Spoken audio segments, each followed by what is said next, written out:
आज से हम चैप्टर 4 पढ़ेंगे जो कि हमारा physical education and sports for children with special needs और दिव्यांग। मतलब ये चैप्टर डिसेबिलिटीज़ से रिलेटेड है।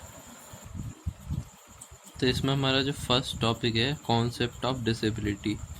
Disability is an impairment that may be cognitive, developmental, intellectual, mental, physical, sensory और सम कॉम्बिनेशन ऑफ दीज। इसका मतलब है डिसेबिलिटी में वो चीज़ें आती हैं जैसे किसी को अगर कोई मेंटल प्रॉब्लम है, फिज़िकल प्रॉब्लम है, या फिर किसी को कोई चीज़ सेंस करने में जिसकी सेंसरी ऑर्गन्स में प्रॉब्लम है, कि किसी को टच फील नहीं होता, या फिर किसी को स्मेल नहीं आती, या फिर किसी को सुनाई कम देता है। तो ये सारी जो सेंसरी ऑर्गन्स हैं उससे रिलेटेड प्रॉब्लम, या फिर किसी के डेवलपमेंट से रिलेटेड प्रॉब्लम, तो ये सारी जो प्रॉब्लम होती है किसी में तो वो डिसेबिलिटीज़ में आती है।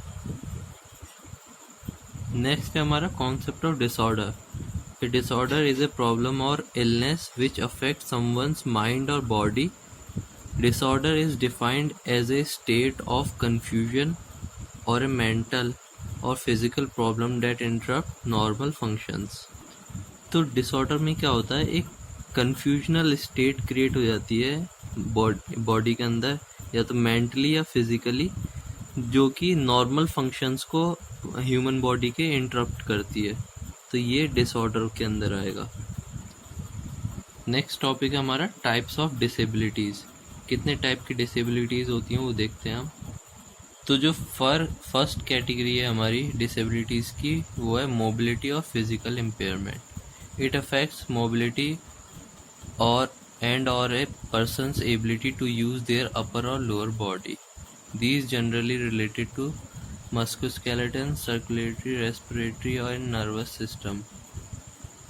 This category of disability include peoples with varying types of physical disability including upper limbs, lower limbs, manual disability. इस कैटेगरी में जनरली वो डिसेबिलिटीज़ आती हैं जिसमें किसी पर्सन को अपनी अपर या लोअर बॉडी को एक्सेस करने में प्रॉब्लम होती है, या तो उनके हाथ नहीं होते, या फिर पैर नहीं होते, या फिर उनके हाथ या पैर के ग्रोथ में डिसेबिलिटी आ जाती है। मतलब कि बॉडी के साथ साथ अपर लिम्स मतलब हाथ पैरों का ग्रोथ सिंक्रोनाइज नहीं हो पाता प्रॉपर तरीके से, कभी हाथ छोटे रह जाते हैं या फिर पैर छोटे रह जाते हैं। तो इस टाइप की जो डिसेबिलिटीज़ होती हैं वो फर्स्ट कैटेगरी में हमारी फिज़िकल इम्पेयरमेंट या और मोबिलिटी इस कैटेगरी में आती हैं। नेक्स्ट है हमारा जो कैटेगरी है डिसेबिलिटी की वो है सेंसरी इम्पेयरमेंट। इसमें क्या है, जो sensory impairment is when one of the sense sight, hearing, smell, touch, taste and special awareness is no longer normal. मतलब किसी भी अगर ह्यूमन को देखने में या सुनने में, स्मेल करने में या टच करने में या टेस्ट करने में अगर प्रॉब्लम आती है तो ये सेंसरी इम्पेयरमेंट में आता है।